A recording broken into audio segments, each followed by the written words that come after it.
I did feel very alone, even though I literally lived next to my best friend. And I did also have coaches that supported me, believed in me. But even then, it was like, I don't know how to express, talk about, deal with anything I'm feeling. Do you feel so alone? And like, I had zero way to process that or talk about it. I think one of the scariest things with mental health is no one can see it. I was just so frustrated all the time. If when I was on a lacrosse field, in the locker room, or like anything associated with lacrosse, I was just like hated it, was so unhappy. And who am I supposed to go tell that? Like in my head, I'm like, what am I supposed to go say to my coach? Like, I hate being here. I don't know why. Like this thing that was my entire life, my biggest passion, all of a sudden now sucks. And I don't know why. And I can't change it. No matter how hard like I'm trying right now, it's not getting better. Getting out of that through working with a therapist, it quite literally saved my life. It's like the reason I started One Wonderful Life was because I didn't want anyone to ever feel the way I felt. It's the reason I talk about all this stuff openly and I've kind of forced myself to become comfortable talking about it is at the lowest level. So like my little sister knows that she's not alone, that like my brother knows that if he's dealing with something, he can come to me. I just never wanted anyone to feel how I did. I was telling you, I like to do research. So this first question might you might not know the answer, but I'm interested to see. Do you remember Irving Goodman? Irving Goodman. Yeah, he was so in high school I played lacrosse at Torrey Pines and we were very involved with the Friends of Jacqueline Foundation. Hmm. Before I got to Torrey Pines, they'd adopted a kid named Jose Montano who ended up passing away. And then after, kind of like I had missed him because I wasn't at Torrey yet. And then when I transferred, that was the first year where they adopted a new kid named Irving Goodman. And it was like a crazy experience. I forget exactly what type of cancer he had was. Um, but he was probably like 11 years old at the time and would just be running around at our lacrosse practices, kind of just a way to like get him out, I guess, kind of get him out of the house and, put him around other guys and just, he's going through something that's so terrible for anyone. Can't imagine experiencing at that Yeah. age, being so young and, you have zero control over it. Um, but it was also one of those situations where him being part of our team, I think taught a lot of kids probably way more than they taught him. Yeah. Um, just about being appreciative for what you have. You have no idea what can happen any second. It made the little things that like going on in our lives that could have ruined our days or ruined a practice or been whatever. It kind of put things into perspective. I think a lot of the Yeah. times when, especially you're running sprints and you hate it and your coach is yelling at you and you look over and there's an 11-year-old kid who's battling crazy disease that none of us can comprehend and was running around with a smile on his face just like because he has a lacrosse stick in his hand. Yeah. So yeah, I do remember Irving Goodman. I actually saw him maybe 2 years ago when I Oh, was no back way. home. I went to a Torrey Pines game and he was there with his family and I didn't recognize him because he was 5 years, like kid had, like gone through puberty, was like six Yeah. years older the last time I saw him. But I recognized his parents and saw him, and it was a cool experience. Oh, That's that warms crazy. my You heart. meet me recent. Wow. Yeah, dude. That warms my heart. Oh my god. I was wondering how he was doing if you knew, and that brings a smile to my face. And when I read the story, I wanted to bring that up first because everything you just said, and in addition to it, it's just so touching to see the impact that being there for other people has on them. It's something so small, just allowing him to be a part of your life, but it makes all the difference. And Yeah. you transition it into going to school, and you're part of the lacrosse team yourself there, and yeah, we had opportunities at school to be a part of the community and do everything. So I was on the rowing team too. So we Mhm. had opportunities to be involved in different community functions, be there for the community. But in terms of like students being there for students, it wasn't like that. And when I see a story like that, I just see the impact that being there for someone has on each other. And then you can't really have that in quote unquote real life where you have like your student peers and everything like that. That was one of my biggest complaints about Fairfield is that I felt like the community of athletes wasn't great, even the community of students. So, in your Yeah. opinion, on lacrosse, Did you ever feel like there was a disconnect between you, maybe other sports teams, other people that we went to school with, that they didn't Um, understand you, or maybe they viewed you in a different light just because you played lacrosse? yeah, I think, and yeah, I'll preface by saying I absolutely love Fairfield. It was, Yeah. you know, best place for me to end up. Um, I made so many lifelong friends there and loved it as a school. Um, Athletically, though, I'm so lucky I got to play at Fairfield. I got to play Division One lacrosse when I was Yeah. in high school. That was the one thing I wanted to do and the only thing I cared about and wanted to prove to people I can do. So I'm lucky I was given that opportunity at Fairfield. Um, I do think the athletic department overall wasn't very like there wasn't much. I don't know if spirit is the right word. It wasn't very Yeah. cohesive. Yeah. I agree. Um, it was very like separate.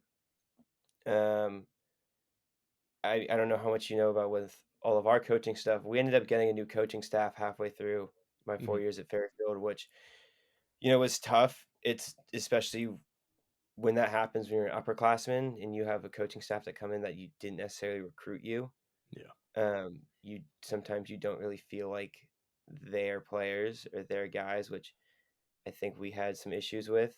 Um, but I think from what I've seen, Fairfield Athletic Department has gotten better. I think especially for the being there for each other aspect of it, Hmm. and I think that also comes with just I think since like probably our sophomore year of college is when I noticeably have seen it's like mental health being talked about what globally in every facet of the world. Yeah. And also obviously in the past couple of years in sports, it's become a lot more relevant with people at the highest levels coming out about their struggles with mental health. And I think that has probably triggered it. I know in the lacrosse community alone, there's been way too many people who have passed away from their battles with mental health, and taken their own lives, and it sucks and it's sad. And seeing someone you played with or against as an Instagram post, seeing their friends posting things, it like breaks your heart. And then you Yeah. think about, oh, what if this was someone on my team? What if this was someone at my school? What if this was someone, in our athletic department on the baseball team or basketball team? Yeah. And I'm wish there was more help for that while I was there, but I definitely have noticed, at least just through what I've seen on social media at Fairfield and in college sports in general, um, that mental health has become at the forefront Mhm. and a lot more important. And I think there's a lot of education going on with it. Um, so it's kind of like a long answer, but yeah, it was weird. I will like it wasn't very cohesive. It didn't really feel like much of a community all the time. And I Yeah. think when they tried to do things where they brought us all together, it just always felt very forced. Yeah. Um, I will say one of my favorite events I thought the athletic department had was, and it was we were all in like the gym, and it was kind of a mental health related talk, kind of sports performance. But they had a lot of people. They kind of just invited people to raise their hand who, you know, wanted to say certain things or talk vulnerably to their team and their small groups. I believe we were in Yeah. small group. I remember that Um, one. Yeah. and I feel like that was the first time where I felt like everything that was happening there was very real and Yeah. people actually like meant it. Um, and I don't know if that's because I'm sure a lot of people were hearing for the first time their friends and people they are very close with openly talk about those things. And so I think that kind of is almost not like shell shock, but opens your eyes and be like, oh, like the person who's sitting right next to me every single day is dealing with this, and I had Yeah. no idea. And so I think that was definitely the most like real community building event I think I felt at through the athletic department. Yeah. Um, and I feel like that's extended throughout the school too. I feel like our grade was pretty good about mental health and talking about it and open. Um, stuff with like Ellen. Do you know Eleanor at all from the Point? Yeah. Okay, so she was one of my good friends, and when she was doing stuff for the Point magazine, it was something we actively talked about a lot and went back and forth and collaborated on was kind of the mental health and obviously for me being like the men's side of mental health, which it still isn't talked about a ton. It's obviously getting better. Yeah. But especially, at the time, like a male student athlete talking about anxiety wasn't the most common thing out there. Yeah. I still wish it can get to a point where it is not even something that has to make a news story when someone in the NFL or someone in the NBA opens up about their mental health. But I think we are getting to that point where it's becoming better and better. And I think the next evolution is when we stop thinking about it as this grand gesture of, oh my God, he's opening up, to like, no, he's just working on it. Just like a guy would go work in the gym. You got to go work on your mental health every day. If you're working on your shot and you think, oh, my shot's really good, you don't just stop because you think it's really good. You still go at it. Same thing if you think your mental health's really good, you don't stop because it's good. You keep going at it. And I actually took a look at that article that you did with Eleanor. And one of the things that you said in there was when you're talking about your creative side, you said, I never felt like my creative side was something important or that I had a reason to express it until I realized it was just a part of who I was.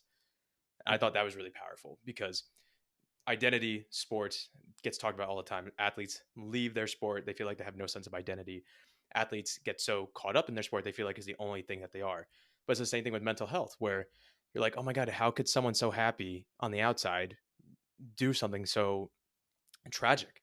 And it's because, human beings aren't one thing. We're a combination of Mhm. so many other things. And if we suppress those, we're doing ourselves a disservice. So I don't want to skip too many steps in your story, but I do want you to touch on the creative side a little bit before we go backwards. And Yeah.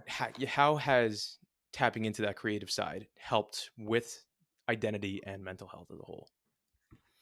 Yeah, I think the identity thing is very important, especially in terms of student athletes. Um, a lot of the time to get to that level of sports, it has to be your life. Hmm. For better or for worse, it's just like what it is. If you want to be the best at anything, it's going to consume you. If I want to be the best photographer in the world, I'm going to spend every day I can, every minute with a camera in my hand. Um, Same thing with lacrosse. I wanted to be a starting lacrosse goalie, so I sat there and got shot on, had a ball thrown at me 100 miles per hour over and over again every day because like I wanted to get somewhere, and it becomes your whole identity. Especially I think lacrosse specific too, because just lacrosse, in the past has carried like a stigma of just the stereotype that comes with being a lacrosse player. Just like Yeah. a lot of time it's white, affluent, blah blah blah, like fratty kind of stuff. Um, isn't a bad thing at all. But I remember when I got to Fairfield, there was a lot of like identity associated with people on the team in the past or the teams in the past that had graduated, left Fairfield, weren't at the school anymore. Like we didn't even know them really, and it was just like we got grouped into just like, oh, we're the lacrosse team, like we're all those people. Yeah. We talked about a team a lot because there was different situations that happened where someone would overhear someone saying something and it's just like so beyond false, and it's just like using the term like lacrosse or just like grouping together student athletes or anyone in general, but it makes you feel like you're this one thing, Yeah. and it's hard to express yourself in other ways. And I also think once you're kind of stuck in that identity, it's hard to get people to see you in other lights. I know that's something I kind of struggled with, and Yeah. like I was always into creative stuff. Like I always drew when I was younger, made videos, always was into clothes. And in the period between high school and college, my focus became lacrosse because that's what I wanted to do. I was still always into clothes, into music, but I wasn't very actively like producing anything artistically, I guess, or creatively. Yeah. um I was like editing highlight videos, which I kind of forgot about until I started doing video work again now. And I'm like, oh, like I used to actually sit here and do this for hours a day. But once I kind of got back into that, my sophomore year of college was when I started cutting up designer bags and I made like lighter cases. I made sweatshirts. I literally brought like a sewing machine to my dorm room and was Costco sophomore year. Yeah. It was me and my roommate, and I had a sewing machine, and like would just sit there and sew after practice. And he was like all supportive of it. He was just like, can you just like not leave needles on the ground so I'd step on them? Um, I definitely think some people were just like, no one was like weird about it, but people were definitely like, what are you doing? Like, why are you into this? Or, I was also like the kid from California Yeah. compared to everyone else at Fairfield being from the tri-state area, um, except for a couple of my friends on my team. And so I think just like naturally I was a little different from Yeah. people. Um, which, it might be my own fault, but it's something that like I felt like I was very adaptive for a couple years in my life where, I went to a boarding school in New Hampshire for a year between high school and college. And it was a completely different experience from my high school. I went to a high school with 800 kids, public school pretty much on the beach in San Diego, California. Hmm. And then I was at a high school in the middle of the woods in New Hampshire with 100 people where I had to live there. Yeah. And it was like I had no idea of my identity or who I was or anything. All I had literally to cling on to was I was there to play lacrosse, and I loved it at the time. And but once I got to college and started to being like, oh, I want to do more of this and spend some of my time doing this and that, I started to feel more and more like myself. Yeah.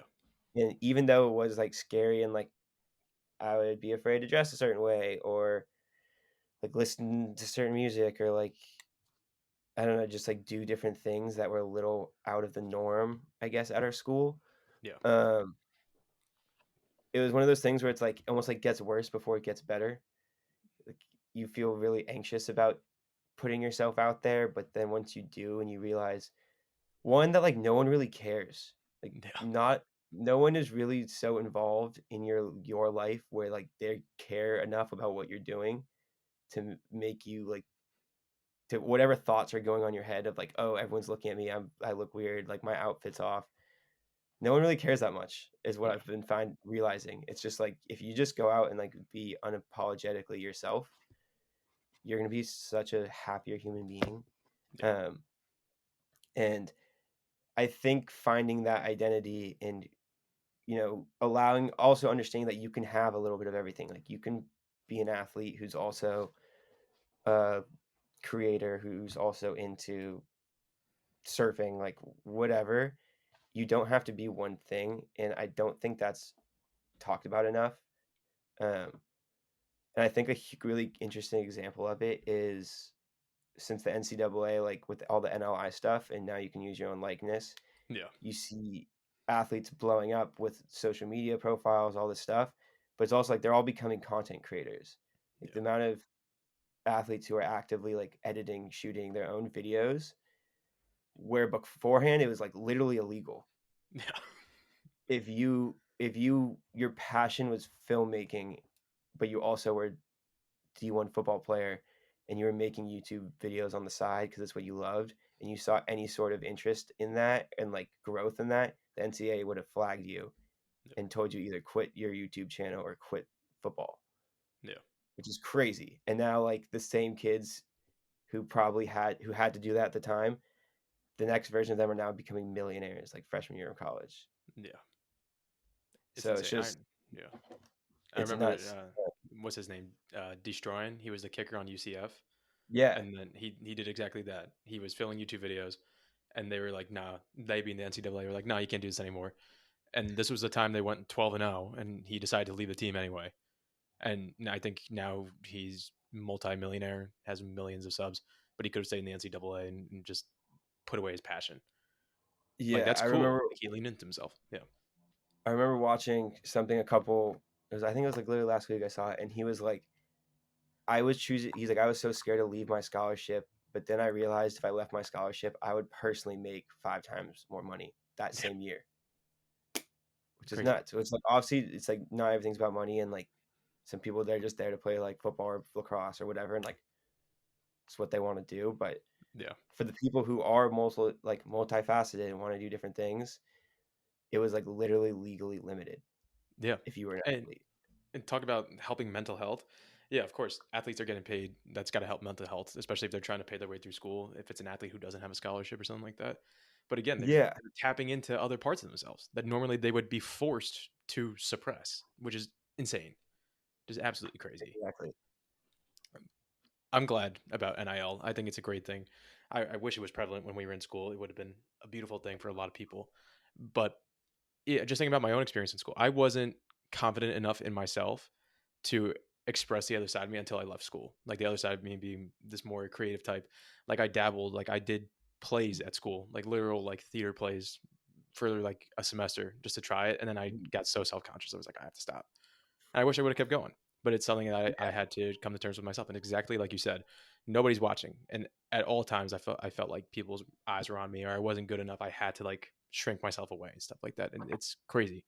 But that's what I guess ego and identity will do to you is you feel like you have to fit into a certain mold, but nobody's really going to understand you. And that's one of the biggest things around mental health is that people can't possibly understand what you're going through. They just have to be there for you.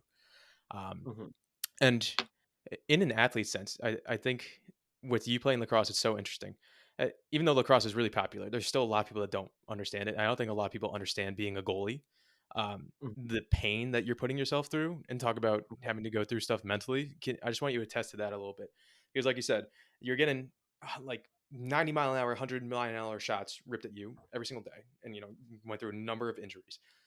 And at the same Yeah. time, you go through those injuries, and yet you're still trying to come back to play, especially your freshman year. So, how do you go about staying tough through pain and being there for the team and also being there for yourself? Yeah, I think it's a huge learning process, and there's like no right way to do it. Um, but like literally our freshman year, I broke my hand 3 times our freshman year, all through lacrosse. And it was like the thing where right when I started feeling like I was making like really good progress, like working towards wanting to start, get playing time, and all that stuff. Yeah. Boom, broke my hand. Was you know took one step forward, now I just took 2 steps back, kind of thing. Yeah. And that happened over and over again my freshman year. And all like I had nothing else to do besides just put my head down and keep going. And I wanted it so badly that I didn't really care. Like I played through everything I could.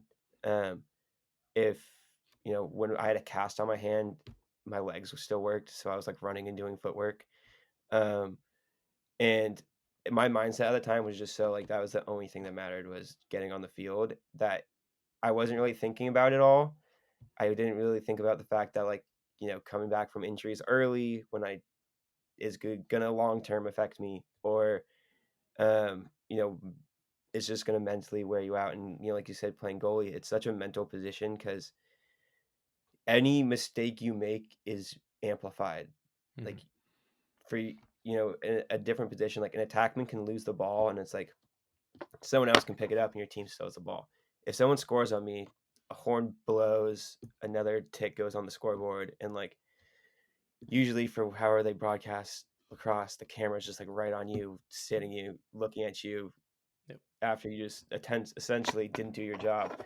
So it's a mindset you have to develop where like you can kind of just go to the next play, the next play, next play, which I think I did through injury, where it was just like it became so habitual. Like I was in the doctor's office like 2 to 3 times a month, probably, just with one thing or the other, where I was just like very numb to it, and the physical pain like never hurt. I think the only time I was actually really messed up was when I dislocated my elbow, Hmm. and then when I got a concussion, which was all within like 3 months of each other. And obviously, a concussion was like you can't really play through a concussion. I couldn't Yeah. see. I was looking at a speed ladder and saw 3 different ladders on the field. Um, and when I dislocated my elbow, that was like something I still deal with to this day. Like I can't lay on the side of my left side Oh of my wow. body, or like my left arm like fully falls asleep, and like I get shooting pain. Um, but yeah, it's just like injury after injury weighs down on you, and then you have to keep going and going and going because like no matter what, like you can't stop, Yeah. or you're just not going to get to the goal. So Yeah. and that I definitely took a toll on my mental health.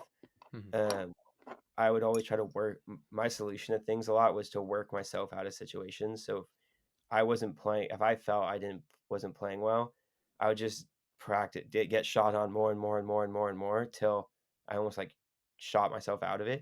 Does that make Hmm. sense? Yeah. which is great. But then like when you're exhausted and you're just like mentally fried and frustrated, and someone's just throwing a ball at you as hard as you can, like you're not going to be as on point. And this is a point that Coach Copeland actually made to me when he like told me to chill on doing extra stuff outside of practice. And I was so confused why, because that's all I did my freshman year to get to where I wanted. And he was just like, you that all that extra work isn't worth you being hurt. Like, what's the point of doing all this extra work over and over again if it's just going to get you hurt and like worn Mm, down, and then you can't actually play? And I never really looked at it that way. And that was after I ended up like in a boot because my shin had just gotten hit so many times in a row that like the tendon was swollen and I couldn't move my foot. okay. And so that was honestly one of the first times that a coach really like I felt a coach was like looking out for me and wasn't just like, yeah, like I just want you to play or like get better, like do your job. He was just like, you need to take care of yourself. Yeah. Um, which is a cool experience and think people need more of in sports because it's very easy to just be like rub some dirt on it, get back on the field, Oh yeah. especially when you are playing at that level. Like your mindset is like I want to be playing, so Yeah. it's gonna take the adult in this situation. Honestly, it's gonna take them a lot of the time to be the one being like, it is okay for you to like not practice today if you're so hurt that you can't, or if like your mental health really isn't there that day, which is Yeah. something I've heard of a lot recently now. Like I have friends who you know going through something like really traumatic and they've felt comfortable enough to go to their coach and be like, can I have today off of practice? Like I Yeah. just can't today. And it's some all everyone's different, so some coaches and stuff are more accepting of it, but I think it's a very real thing because it's like, why would you go practice with a broken arm? It's not going to get you any better. Like if you can't be mentally present on the practice field, like how are you going to improve at all? If Yeah. um so it's just such a there's no right answer, I think, to like work through everything. um well, I think it's just finding what's right for you and learning to take care of yourself and actually listen to yourself and your body, as well as and it's getting, like I said, it's getting better. But the adults in the situations, this is kind of sports specific, but the trainers, the coaches, a lot of schools do have like some kind of psychiatrist or kind of mental health type person on athletic training staffs now, which I think is really cool. Yeah. um, but when you're a freshman in college, you're 18 years old, you're still a kid, like you don't know anything. If anything, you're just so like ignorant to the world that you think you're invincible and nothing can hurt you, like which is Yeah. just so untrue. It is completely untrue. And I was fascinated with statistics that the NCAA comes out with statistics on mental health with athletes, with coaches. And the statistics from last year said that 53% of athletes felt comfortable going to coaches talking about their mental health. And they were trying to paint it as like, oh, wow, 53%. I was like, that's terrible. Like one in That's two awful. don't feel comfortable. Like that should never be the case. And, we're putting it in a college context, but fast forward to people who are our age now, and let's say that you have a boss, or maybe you have like boyfriend, girlfriend, or maybe you have parents that you don't feel comfortable talking to. Any type of adult figure in your life, it just continues down. And especially with a boss, like mental health in workplaces is still nowhere near where it should be. Mhm. And if you have that kind of negative experience early on in life when you're 18, 19 with a coach like that, you can definitely isolate yourself in your own head. If you're one of the two that don't feel comfortable opening up, you can easily feel like you're alone, even when you're completely not. Especially when you have like really solid teammates. Like you could be in a team setting, it could be awesome. You can feel like you're just connecting so well, and like your teammates become your brothers. Like that's just like a guarantee. But like you Mhm. go back to your dorm room or you go back home, and you're just sitting down in bed, and now it's your time to rest. I know, especially for me, like I just couldn't turn my mind off at some points. Like my mind would be racing and I would just be overthinking, like couldn't fall asleep. And I was already working on like 5 hours of sleep when I was in college because I would have to get up at like 5 a.m. I'm sure you did the same thing to go to practice and everything like Mhm. that. It Do you feel the same way, that you can really make yourself feel alone even when you're surrounded by people who do love you? You just can't really see it all the time. You like blind yourself, I feel like. Yeah, 100%. I think that was kind of the biggest point for me in my mental health battle in college was I Mhm. did feel very alone, even though I literally lived next to my best friend, like Yeah. in the same room, attached to two more of my best friends with two other of my best friends the floor below me. Like I did have such a great team of guys that whether we were best friends or not, like we all loved each other and at the end of the day knew we were there for each other.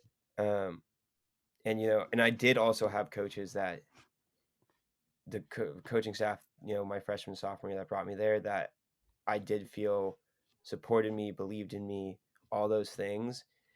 But even then, it was like I don't know how to express, talk about, or feel like deal with anything I'm feeling, and you feel so alone, and like I had zero way to process that or talk about it.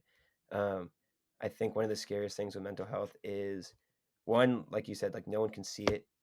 Yeah. Like if I have a broken hand, everyone can see I have a broken hand. But if I'm going through, like a wave of depression, no one knows that. Especially, I done a lot of reflection on my stuff in college now, and it's pretty damn good at keeping a smile on my face at Yeah. all times. Like Oh yeah. I'm still not a person that really gets angry or mad, or it takes a lot for me to get worked up in any way. So I think when people do see me unhappy in any way, it is alarming, which I think made me get really good at hiding it. Yeah. And there's 100 million things to temporarily distract yourself with in college. Like our friends, we'd go out on at the beach on the weekends. Like I was still enjoying myself in having fun, Hmm. but this lingering feeling of being alone and not knowing how to deal with, like the thoughts in my head was just a factor that kept eating at me. And, it came, a lot of it stemmed from after being injured to trying to being in that cycle of trying to work back to where I wanted to be, like starting in goal. Yeah. I had a timeline on that too because I got hurt right before the season started, so I was trying to rush to get back into there, and it wasn't going nearly as well as I wanted or needed it to be going. And I was just so frustrated all the time. If when I was on a lacrosse field in the locker room or like anything associated with lacrosse, I was just like hated it, was so unhappy, and I had zero way to like. Who am I supposed to go to tell that? Like Yeah. in my head, I'm like, what am I supposed to go say to my coach? Like I fucking hate being here. I don't know Yeah. if I'm on the curve, but No, you can I'm go like, for it. Yeah. I hate being here. I don't know why. Like this thing that was my entire life, my biggest passion, all of a sudden now sucks, and I Yeah. don't know why, and I can't change it. No matter how hard like I'm trying right now, it's not getting better. And I think that was the biggest thing for me in, which really put me into my dark kind of experience I had in college with, depression and suicide stuff. And getting out of that was just so much of just like learning to, I don't want to say the word use like not care because it sounds bad, but just to Hmm. like through working with a therapist, I went to a therapist in the counseling office at Fairfield, and it quite literally saved my life, probably, Yeah. like Yeah. in one way or another. Um, and I don't even know if she understood what I was saying to her half the time. I was just like rambling thoughts in my head, stream of consciousness, and she'd be like, "Yeah, like I'm so glad you're here to talk to me because you need to talk to someone." Um, but it was just this experience of feeling so alone, even though you are like so loved. Like at the end of the day, everyone has someone who loves them. Like whether it's Yeah. your mom, dad, sibling, your dog, your friend, someone has someone. You have someone in your life who, in the slightest bit, cares about you, Yeah. and if you need them to be there, they will be there. Yeah. But it is very hard in those moments to go to someone and say, "I really need help right now." Yeah. Because sometimes you don't even understand why. Sometimes you don't know how to explain it to them. You don't know if they're going to understand. But, it's something that I've learned just through talking about it is how I've gotten through stuff. It's how, I like to think I've helped my friends with their own mental health stuff just through talking about it because, Yeah. oh, it's like Max can talk about this. I can feel a little more comfortable even if I'm not ready to talk about it, just like knowing someone else is probably dealing with the exact same thing that Yeah. I am. Like when I put the video out of my whole story, the amount of people who I knew know very well and were like, I have experienced the exact same thing. Yeah. And I would have no idea. Like they had no idea I was going through that. I had no idea they were. And it's so terrifying. Like Yeah. that's the scariest part about mental health. And kind of you said it earlier, like it shouldn't have to be this whole like glorious, oh my gosh, she's talking about it. Like it should just be like, oh, like almost like an injury report. Like Yeah. it's just so normal. Like, you have a cold. Like I, feel bad. I hope you get better. Let me know if you need anything. Like I am here for you. Like you have the flu. Like you need me to go pick up soup. Like you need a Gatorade. Like Yeah. it's almost same. It should just be the same level of like, I'm really not having a good day. Like let me know what you need. Do you want to go like after work, go on a walk? Do you want to go on a run? Like, if you live in New York, like walk and get coffee. Like Yeah. I think if that level of comfortability comes to mental health, it will make people feel, way less alone. And I don't want to use the term like normalize it because I would really love for no one to ever feel Never feel it. these Yeah. things or feel this way.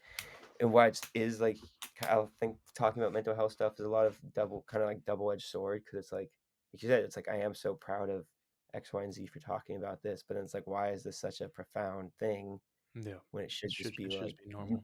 you can come talk to me about this whenever you want, like Yeah. um so it's I know. interesting. Yeah. When I watched your video, I watched it for the first time like a week ago before I reached out to you, and I mean, first of all, I just got chills because I can only imagine how difficult it was to say that all for the first time out loud, Mhm.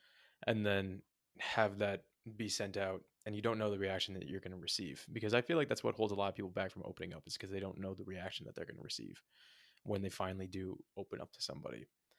And before we even get to the opening up part, just you discussing everything that you went through, especially with suicidal ideation, um, I think that was really just powerful, because you talking about that, I hope will, how do I want to phrase this? By you talking about that, I hope someone will see that. And if they're experiencing the same kind of thing, they're going to see it and they say, he got through it, I can get through it too. And that's the best thing that you can do for somebody, is you save a life quite literally by doing that. Mhm. So, same kind of question I asked you earlier, but when you're going through probably one of the darkest times, if not the darkest time of your life, how do you go about connecting with the pain and not succumbing to it and saying, this is the point where I'm ready to end it? But you say to yourself, I'm going to keep fighting. I'm going to keep fighting for the ones I love. I'm going to keep fighting for myself. And anybody who needs to hear that message today, how can they go about doing the same thing? Yeah. Something I've discussed with different people at kind of different points, and it's different for everyone. Hmm. Um, my specific experience was, I had a handful of painkillers in my hand and was considering swallowing them all. And, it's one of those things where it's like, I can't really speak on like what I did in that moment to not do it. It just, my hand opened, they fell into a toilet, and I punched a wall instead. No. Um, and not that that was necessarily the better solution, but um, it's I in going back and thinking about it, and I've with therapists kind of sat there and not like relived, but like gone back through this and talked kind of freely with them about it. I definitely had a moment where I was seeing and thinking about every single person I love and care about, and Hmm. what this might do to them. Um, maybe the split second of not thinking about how I'm feeling myself and just purely thinking about like my family and friends could have been the thing that saved me. Hmm. Um, but after the fact, that was definitely a driving factor. Like I had a girlfriend at the time who I dated at Fairfield for I think 3.5 years almost, and I had best friends I lived with there. I had best friends on other sides of the country. Um, Even though I didn't tell anyone about that experience, and I actually like buried it to a point where like I didn't really think or remember it till um, I had an event that kind of triggered it that came back out, Hmm. and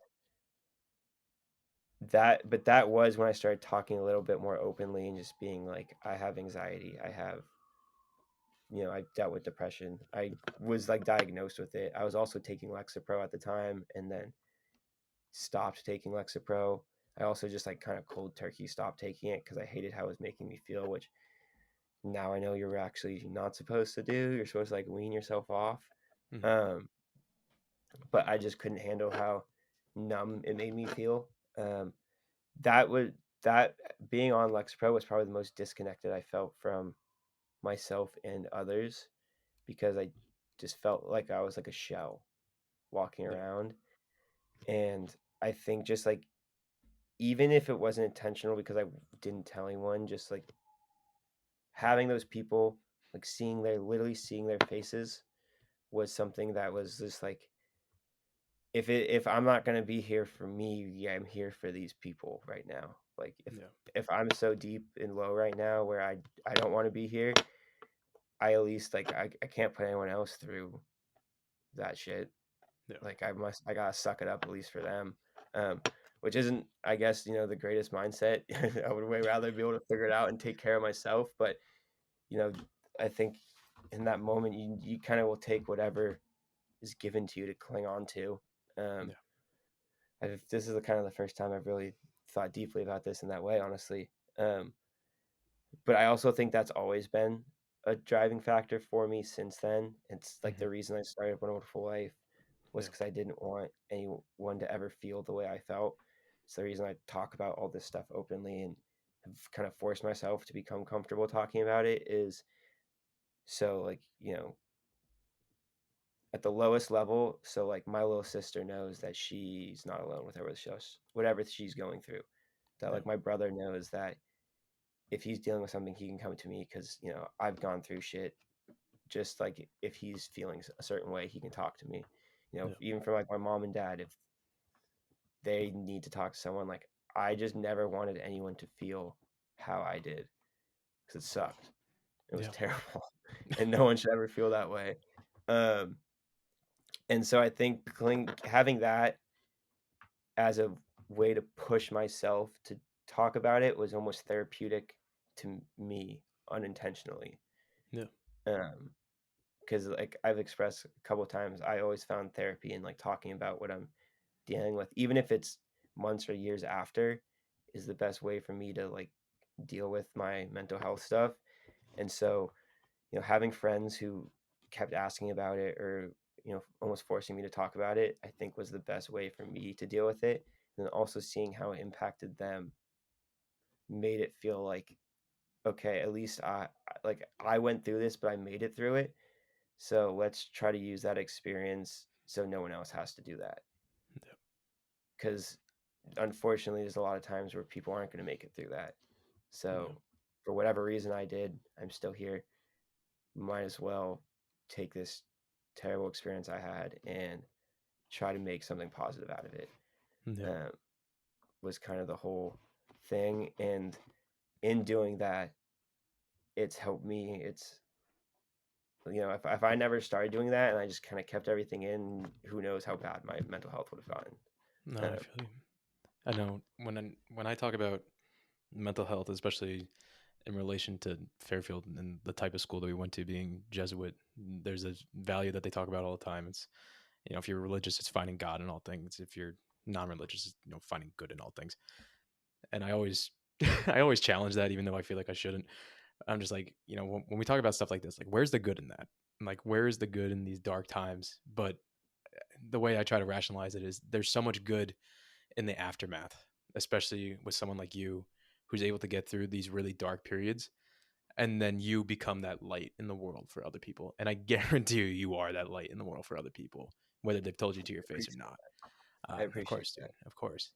Um, and you know, again, we talk about how this shouldn't be something that's lauded talking about mental health, but what should be lauded is that you're strong enough to be selfless. It would be so easy for you to be selfish. Like you have every right in the world to be selfish because no one can possibly understand your mental situation. I could tell my own mental situation and it can't even possibly line up. It's different. And you could just own it. You can go about your day and you can be on your merry way. But you don't. You take the time to not only tell your story to other people, but anybody that comes your way, you're sitting down with them, talking to them individually, one on one. Any friend, family, anybody who sees your brand, and you have built something that's out of love.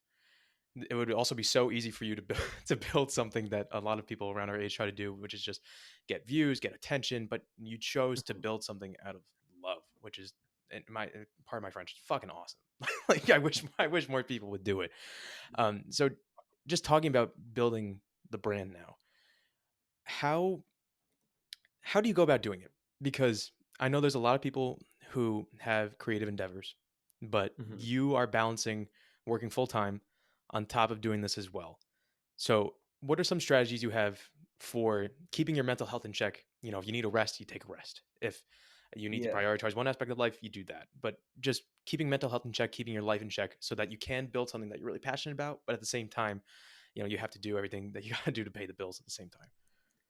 Yeah, and it's kind of a couple parts to that. So when I started What a Wonderful Life, it was like because like I wanted to make a clothing brand. I just thought I was so into fashion, and I was like, but I don't really see a point of just like being another person who's just like screen printing T-shirts and selling them. Mhm. So that's when I was like, well, why not just like raise some money and do the mental health thing with it? And quickly doing that, like I ordered the first sweatshirts and I didn't actually sell them. I think I literally got the package of them like 3 days before the world shut down with COVID. Oh wow. Uh, there's also a spelling error on the front paragraph, so I couldn't sell them, which like it's on me. But I ended up just giving them out to a bunch of people, and they would wear them like throughout that summer. And I don't know, just how timing lined up. I think COVID was such an odd time for everyone. I remember having a lot of friends telling me stories about like they were wearing one of the Wonderful Life hoodies, and even if you didn't know it was about mental health, just like reading the positive message. I've had people read it and like break down crying in front of me. I've had friends call me and be like, some little old lady on the ferry asked me about my sweatshirt and then just like bought three of them. It was something that just like grabbed a lot of people's attention, and I kept just kind of going with it. And it was always just a way for me to kind of like have a creative outlet and also do some good. Mhm. Um, and my senior year, when we came back to school and, COVID was like still a thing at school and practices were getting canceled, there was like I think there was like 2 months straight where like we didn't have a lacrosse practice. Yeah. So I finally had time to do focus on these things, like get more into fashion and design. And even though like I wasn't making anything that crazy, it just felt like I had this time to like do whatever, experiment. And I loved spending my time doing that. And so when it started getting back to playing lacrosse, I was just like, I'm not having that much fun here. I would way rather be like sewing or like designing clothes or Yeah. doing something else, because like this just isn't what's like getting the juices flowing anymore. Like this isn't like inspiring me in any way. Yeah. And so that's why I made the decision right before the spring started to stop playing, and I actually didn't play our senior spring. And I just like fully made clothes. Um, I had to naturally kind of explore like Fairfield outside of being on the lacrosse team, just because now like I was a senior, like I could go out on a Thursday, Yeah. but then I was like, who am I going to go out with? Like all my friends are playing lacrosse. So like we had our friend group of people who didn't play lacrosse, but I wasn't necessarily super tight into that group, just because like for the past 3.5 years, they all hung out together while we were at lacrosse. Yeah. Um, And that's when, I started, like, me and Eleanor became really good friends, and I met Hunter Brown, who's, known as Akachi, who's now a most talented music producers out there, in my humble opinion. Um, He was my but next like, door neighbor freshman year. Yeah. yeah, when you sent me the DM, like, I don't know if you remember or know me, like, I lived on your floor freshman year. That's literally the exact same message I sent to Hunter to interview him when I was working at. I Oh did wow. some work for this music publication called Burbs, and like I needed a music artist to interview, and all I remembered was there's like a kid who lived on my floor who made beats for like Rich the Kid at the time, Yeah. and so I just like hit him up, and we just became like best friends after that. Like I saw him the first night out of Fairfield and met him, like Ben Shields, just other kids who were into other things I was also into, and it made me feel very inspired. Like I can do this, I can be involved in this, and people started to, I think, see me as like, I think I kind of started getting an identity that was coupled with What a Wonderful Life a bit. Like I think a lot of people outside of lacrosse knew me as like the kid who talked about his anxiety Yeah. and like made clothes, which like wasn't a bad thing or anything, but it definitely was a thing again where it was like I had this other identity now that people know me as, but like wasn't exactly everything I was. Um, and then when I was at grad school, I kept I was working while at grad school part time for the company I work for now, but I was also doing this on the side, and I did like a pop up in New York City, which was fun. And to kind of your point earlier, that is when I think in my head I started getting really stressed out about What a Wonderful Life in terms of it being a business, and like, okay, like I can't keep losing money because Hmm. making people who don't know, like making clothes is expensive. Like there's minimums you have to meet. Like you can't just buy like two hoodies because that's all you can think you can sell. Like you have to at least order like 20 and have an inventory. But then Yeah. keeping an inventory is, like there's a point where I had like $3,000 in sweatshirts sitting in my garage.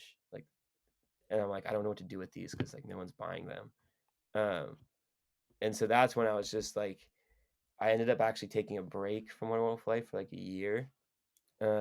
Just because I personally like wasn't wearing the clothes. Like I felt I was changing in terms of creative inspiration, what I was into. And I was just trying to like finish grad school and figuring out where I was gonna live. I was Yeah. split between living in New York or living in LA, um, which was, honestly one of the harder decisions I think I've had to make was just like, okay, I've been on the East Coast for the past 6 years. I have a whole life out here. I have friends out here. Or I can go back to California where like my best friends live from home, and I might be a little bit more able to like get into the creative scene. Yeah. That was really like my rationale for moving to LA. Besides, it's where I had a job. It was like I just felt that if I wanted to figure out what I was gonna do creatively in my life, like that was the place to do it. Hmm. Um, and I think about this a lot, which like literally it happened. Like I had no idea that I liked taking photos or how to be a photographer. And Yeah.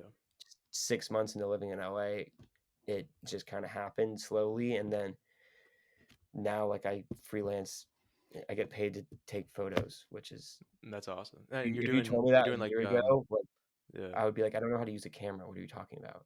Yeah. And you're doing Uh, like music and nightlife, right? yeah, so I started doing a lot of like music and nightlife and stuff in Venice, and turned into doing a lot of stuff with like DJs. Hmm. And now I'm trying to do more like photos with artists that are like cover art, or like where I get to creative direct and like actually put my impact on it, Yeah. because like shooting live music is so much fun, and shooting parties is also fun. Like I get paid to go out a lot of the Yeah. time, and LA is like not the easiest place to go out if you don't know people or like you don't have a solid group. So I think at first too, like having a camera in my hand Hmm. almost made me feel like I had a reason to be in these different places. And it's helped me meet like the network and friend group I have now in Los Angeles, who with people who like I love and care about so much, and I know love and care about me so much. Yeah. Um, and once I started doing that, and like after a couple years of my normal job, I guess it's only been like 2 years, but it's like learning about production and being into more of the creative stuff, and like learning about directing, how video works. I finally felt like I was at a point where like, oh, I can do What a Wonderful Life again now and do it how I want to, and like I'm gonna be okay with that. I always Yeah. got stuck with like I would want to make something, but then I would be like, how does this fit What a Wonderful Life? How does this fit the message? Like I have like a lot of like adults and parents and my little sister's friends who like buy What a Wonderful Life clothing, and it's like I also wear like all black the majority of the time, and I'm into like higher fashion stuff. So I'm like, how do I make these two things like meet, and how do I make it so it's like I'm actually making things that I want to make, and not Yeah. just because I know people are gonna buy them. So that's why I kind of slowly started doing hats again, and just like came up with some cool ideas with hats. And I was actually like terrified to release them because everyone was so supportive of One Wonderful Life, but like I said, like I have inventory still that didn't sell, and like I'm technically in the red on in terms of like the finances of it. Oh wow. So it was hard to like keep pushing it, especially when you like donate part of your profit. Like it was very hard to grow a business that wasn't profitable. Yeah. Um, Even though like the whole goal of it wasn't to be a business and about the money, it's just like how it works. You need money to make clothes. Yeah. Um, but when I put the hats out and like the new community I made in LA and like my friends on the East Coast, like were so supportive of it. It was the first time where I felt like I like just created something that like I love and I'm happy with and proud of, and like people want to wear them and it's sick, and like random Yeah. people I don't know are were ordering them, and I didn't make a ton or anything, but it was the first time I felt like okay, like this is a reflection of me that I'm happy with Yeah. in terms of like the art and creativity of it. And feel like honestly for the first time in my life I'm getting to a point where like every aspect of my life is becoming a reflection of who I'm comfortable with and who I want to be. Like I'm no longer having to censor things Yeah. or be like, oh, like because I'm a lacrosse kid, I can't do this, this, and this because other people might think it weird, or anything like that. This is like really the first time I think where those thoughts like aren't in my head, and I feel like I can do whatever I want and like literally do whatever I want because that's all I've been learning is just if you like sit there and work and be like so true and authentic in it, someone's gonna like it and support it, whether it's one person, whether it doesn't matter. Like, Yeah. and as you're happy, then who cares? Do you feel freer? Definitely. Yeah. I definitely feel a lot freer. I think the photography thing and meeting a lot of people in LA through that was the first time. So how this all started pretty much was like I started shooting at this venue for 30 nights in a row called Winston House. They did 30 live shows. I like didn't really know much about photography. Like I was shooting photos for fun of my friends in LA, but their creative director who's amazing was just like, I'm gonna teach you, you're gonna figure it out. Can you be here 30 nights straight? And I was like, yeah, Hmm. why not? I have nothing else to do with my time. But so I was just meeting people in this setting, and so people were just like assuming like, oh, like you're a photographer, you're hired like to be here, you're a photographer, you're obviously a creative person. And so it was the first time where like I wasn't meeting people as a lacrosse kid. I wasn't meeting people through What a Wonderful Life or because of being outspoken about mental health or anything. It was just like this is Max. He's Yeah.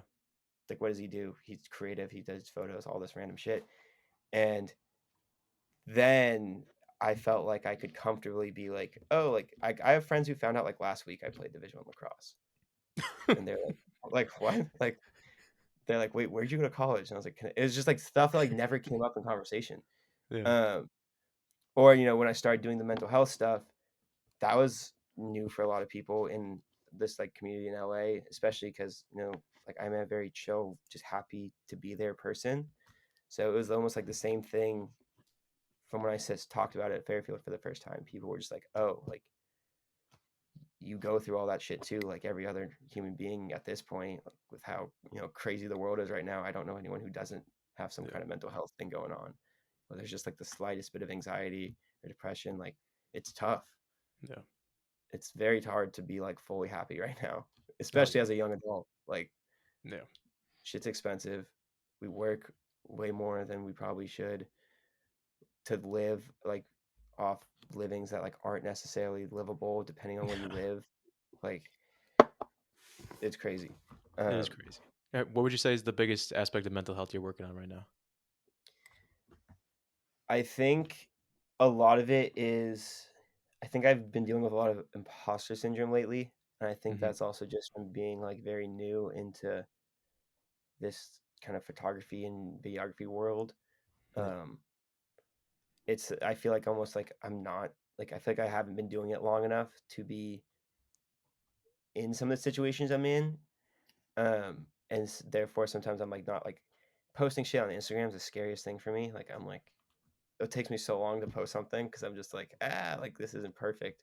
And Yeah. then I do it and then it's like no one cared. Like Yeah. it made this the one thing I was stressing over made zero difference. Yeah. Um, but I think just that and trying to balance the past year has been like very fast doing all the photography stuff, especially a lot of it is at nightlife. So it's like I'm working throughout the day on my normal job, 9 to 5, and then going and shooting an event at night, which can end at 2, 3, 4 in the morning. And then I'm going to sleep and then waking up and going to a job. And I know it's not necessarily the healthiest thing in the world, but it's just like for where I am and what I'm doing, it's just, you like got to be outside to like, especially it's like the benefit of living in Los Angeles Yeah. is to be out and meet people and find those connections that will help you and take advantage of it. So it's just like I feel like I'm riding a momentum where it's like I don't want to risk it stopping. Yeah. Um, and part of it does come from like I'm trying to get to a point where I can fully be like a freelance creative, whether that's photography, directing, design, and you have to be able to know you can make enough money to pay your rent and support yourself and all that stuff. So it's Yeah. like I say yes to everything I possibly can. Um, and part of that too is just like become a better photographer, kind of like the lacrosse thing, like seeing a million shots till I get better. It's like taking a million shots with a camera till you get better. Like it's like your Yeah. 10,000 hours, your 10,000 photos. Yeah. Like, but I feel like this like past year has all like kind of come up into like the past couple months, like month or so, that has been just so busy. And the first time that I feel like I'm like can kind of sit back and like as fast as it is, be like I like know where I am and Yeah. what I'm doing right now and like confident in it. Um, so yeah, it's freeing. It's trying to find a balance, and I don't necessarily sleep that great. A lot of my mental health stuff manifests itself in like terms of overthinking, kind of like you said, like Yeah. sleepless nights laying there thinking of like every worst possible scenario that could happen, like the most illogical, irrational thoughts that just in no way is actually going to happen. Like Yeah. I'll get so hyper fixated on and be like, my life's over tomorrow. Yeah.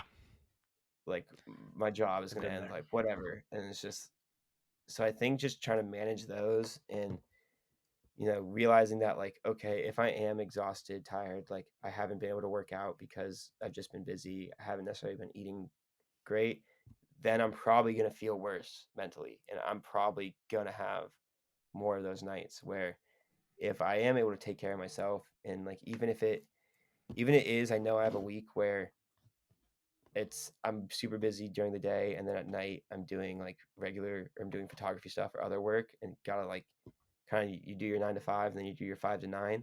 Yeah. Make sure like I'm gonna go run. Make sure I get at least even if it's 30 minutes or like a mile. Just make sure I like get outside and do that and make sure like I'm putting healthy food in my body and drinking water. Because that Yeah. way I can at least offset the fact that I might not be getting enough sleep, but I'm not feeling so terrible that everything gonna start slipping. Yeah. You being able to do that form of self reflection, you're already ahead of 90% of people anyway. So, I It mean, that it's makes one of me those happy to funny hear. things where it's like I think about it all the time, and then I also am like, why am I not acting on these thoughts? Yeah. Oh, I know I should probably go to sleep tonight, and I really don't need to go shoot this thing. But I'm like, oh, like $200, like Yeah. $400 to go like shoot a party. Wait, might as well. What else? It's like my whole thought process at times like, what else am I do? Like sit inside and like watch a movie. Like, And watch a movie. Yeah. whoa, My, I might as well go be my, productive. yeah, my parents tell me that one of my biggest flaws is that I can't relax. Like if I'm sitting idly, like watching TV for more than 10 minutes, like I actually start like shaking. I'm like, I should be doing something else. Like I'm just wasting time Mhm. right now. And I'm trying to learn more to relax and listen to my body when I'm tired. My body will definitely tell me like you need to stop. But I'm like in the same kind of boat right now where like I want to do my 1,000 podcast episodes. And like if it Mhm. means we have to do this at nighttime during the weekend, during the week, like it is what it is. Because I'm just trying Yeah. to build something. I'm trying to be a better version of myself. And it's definitely a walk with mental health that I think we'll both have to leverage each other to continue doing. 100%. But I'm just glad that as crazy as your schedule's been, you've been able to fit me in for today, and I really appreciate you taking the time.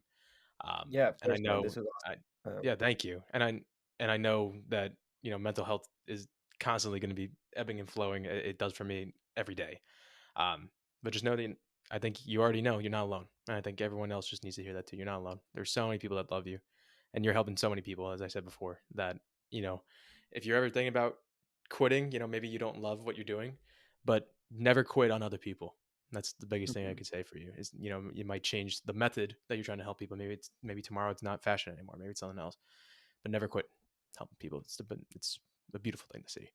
And I want to ask you the last question. It's something I ask everybody. Mhm. So, after everything that you've gone through so far, what have you learned about love? And that can be very open ended. So, just the Um, concept of love. that there's not enough of it in our world right now. Yeah. To be honest, it I think just kind of going through so much like shitty stuff that just isn't fun. It's not enjoyable. Yeah. It's mental health, especially if you're dealing with depression, like you don't feel love a lot, but it's Yeah. also such a powerful thing. And whether that's like romantically, in a relationship with, you know, a boyfriend, girlfriend, whoever, whether, it's the love from your parents, your brother and your sister, a pet, like a dog, like I don't know if you have dogs, but Yeah, too. I love them. I've I've had multiple throughout my life, and like I love all of them, but the puppy we got most recently in my family is like the first time I feel like I've really felt that like connection with an animal where it's like literally when I was going through like probably some of the worst mental health stuff since college last year, and I was like driving home every weekend from LA to be in San Diego and just like be at home. Like this dog knew and would Yeah. like come into my room and hang out and like literally like the thing can't talk, the dog just laying there.